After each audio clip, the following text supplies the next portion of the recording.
To all viewers of mystical Islam, peace be upon you. Dear friends, today we share a powerful story of faith, divine intervention, and the miraculous help of Allah. This incident, which took place in India, demonstrates the immense power of sincere prayer and Allah's justice, even in the face of oppression. Please stay with us till the end to fully understand this extraordinary event. Don't forget to like the video, subscribe to the channel, and share your thoughts in the comments section. Let us now begin this compelling story. This event occurred 2 years ago in June in a town called Ghaziabad, located in northern India. Ghaziabad is a small town about 33 kilometers from India's capital city. Despite its proximity to the capital, the town still carries the atmosphere of rural areas, with a mixture of old traditions and modern struggles. Among the residents of Ghaziabad was a young boy named Abdullah. At just 11 years old, Abdullah was a bright and innocent child who lived with his father.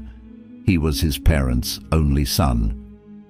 Tragically, Abdullah's mother had passed away, leaving his father as the sole caretaker.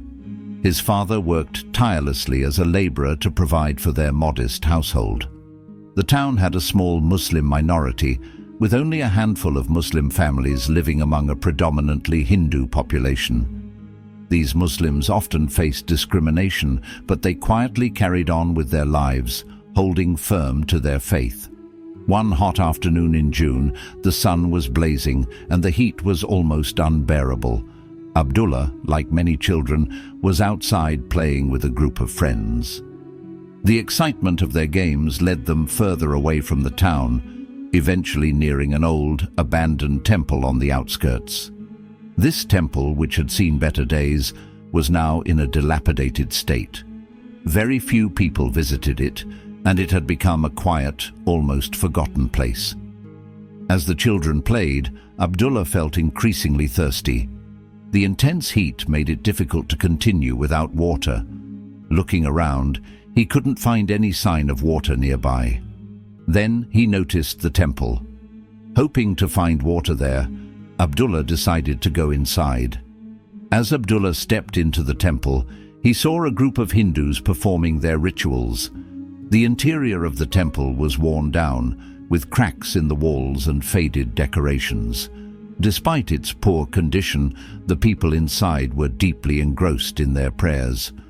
Abdullah's eyes scanned the room until he spotted a water pot in one corner. Relieved, he ran toward the pot and began drinking.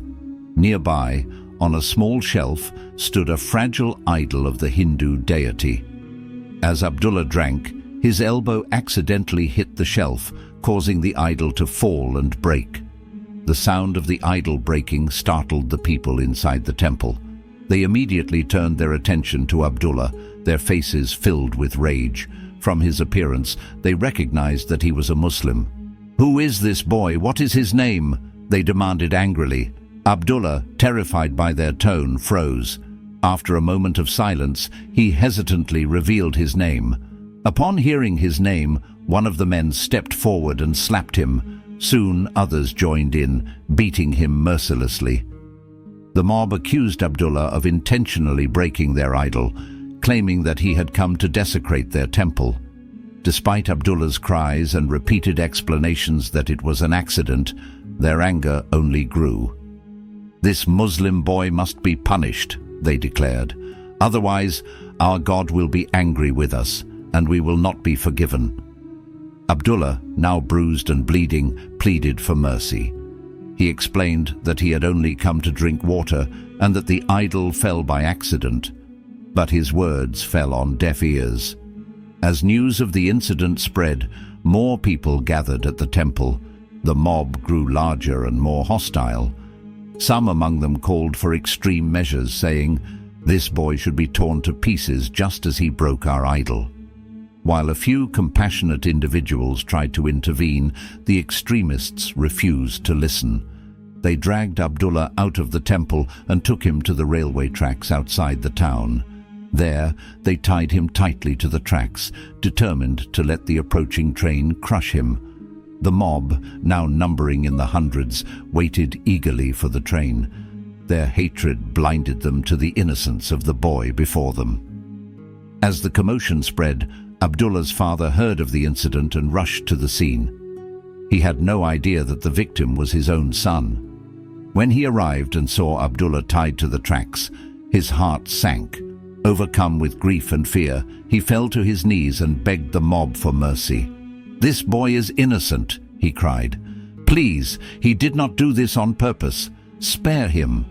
But the mob remained unmoved. They taunted him, laughing and mocking his desperation. Realizing that the mob would not relent, Abdullah's father turned to Allah in his moment of despair.